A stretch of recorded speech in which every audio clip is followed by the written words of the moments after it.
अंबाजोगाईत रस्ता सुरक्षा अभियानाचा शानदार शुभारंभ। अंबाजोगाई उपप्रादेशिक परिवहन विभागाच्या वतीने यशवंतराव चव्हाण महाविद्यालयात रस्ता सुरक्षा अभियानाचा कार्यक्रम संपन्न झाला।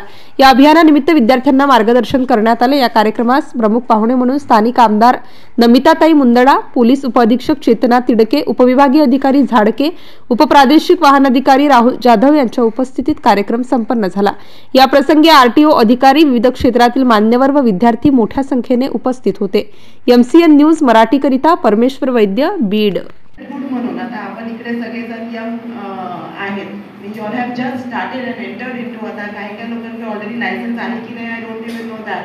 तर जेव्हा तुम्ही लायसन्स मिळेल आणि ती जेव्हा एवढी महत्त्वाची आणि इम्पॉर्टंट गोष्ट असते, इट इज सच अ ती जे लायसन्स आहे ते फक्त आपलं आयडेंटिफिकेशन कार्ड नाही, पण त्याचं एक महत्त्व असतं। तुम्ही एक्झाम देऊन ती एक पास करून तुम्हाला ती आयडी मिळते। तर त्याच्यासाठी जे रिस्पॉन्सिबिलिटी आहे ती आपण घ्यायला पाहिजे। आपण जेव्हा गाडी हातात घेतो आणि रस्त्यावर जातो तेव्हा आपली एक सोशल रिस्पॉन्सिबिलिटी बनते। फक्त आपली सेफ्टी नाही, आजूबाजूची सगळ्यांची सेफ्टी। ते कुठेतरी त्याची जाण जर एकामध्ये आली की मग आय थिंक हे सगळे रूल्स फॉलो करायला एकदा सोपं होऊन जातं, कारण that is the main goal ह्या सगळ्याचं। तर हे जे अभियान आहे, जे आपण रस्ता सुरक्षा अभियान इकडे 1 महिना, मला आनंद आहे की ह्या अभियानामार्फत खूप वेगळे कार्यक्रम आपल्या या महिन्याभरामध्ये इकडे तालुक्यात तसेच मतदारसंघामध्ये सगळीकडे आपण राबवणार आहे। आणि ह्याच्यासाठी जास्तीत जास्ती पद्धतीने आपण सर्वांनी त्याला मदत करावी। समजावून सांगितलेलं आहे की अपघातासाठी कुठली कुठली कारणं जबाबदार आहेत आणि आपण काय करायला पाहिजे। आताच आपल्याला आमदार मॅडम यांनी सांगितलं की अंबाजोगाई येथील रस्ते मोठे होणार आहेत आणि खड्डेमुक्त रस्ते आपण अंबाजोगाईला लवकरच मिळणार आहेत। ओव्हर स्पीड से मेरा ॲक्सिडेंट हो गया, म्हणजे एखादा रस्ता आहे त्याच्यावर खड्डा आहे म्हणून आपण ओरडतो, त्या खड्ड्यात पडून ॲक्सिडेंट होतो, म्हणून आपण काय करतो की खड्डा बुजवतो आणि खड्डा बुजवल्यावर रस्ता गुळगुळीत होतो आणि नंतर आपल्याला असं वाटतं की आता प्रश्न सुटलेला आहे।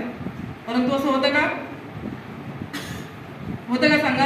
हा विषय आपण कधीच विचारात घेत नाही। जेवढं मोठं वाहन तेवढी मोठी जबाबदारी।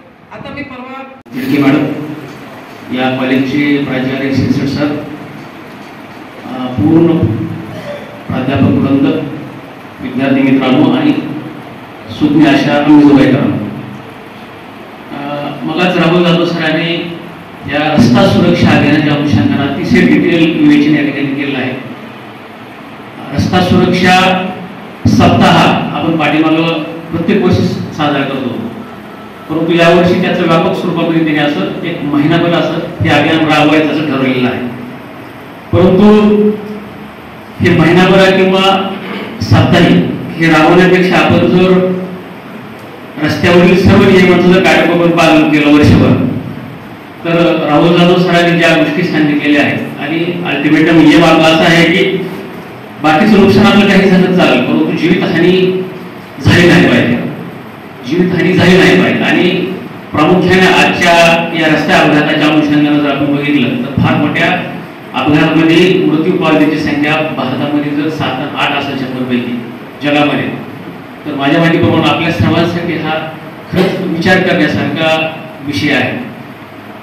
प्रत्येक वेळेस कायदे केले जातात, पाठीमागं विशेष बसलेले असतात आणि दंड लागतो म्हणून आपण हेल्मेट जवळ ठेवलेलं असते फक्त, आणि तिथं कुणाकडे असते ते पाठीमागं मिसेसच्या हातामध्ये ठेवलेलं असतं, आपण त्याच्याकडे सांभाळण्यासाठी दिलेलं असते। आणि जसंच एखादा चौक येतो आणि असं कळतं की बाबा पुढे पोलीस थांबलेले आहेत, मग तो घाईमध्ये काय म्हणतो, अरे लवकर बघितलं। माझा विषय असा की एखाद्या गाडीचा अपघात झाला, त्या गाडीचं नुकसान झालं, हे मायनर नुकसान आहे। इकॉनॉमी बेसमधलं नुकसान हे फार मोठं नसतं कुणासाठी, परंतु ज्या घरातली व्यक्ती अशा अपघातामध्ये जाते त्या घरातल्या व्यक्तींना ह्या विषयी विचारत होते, कारण का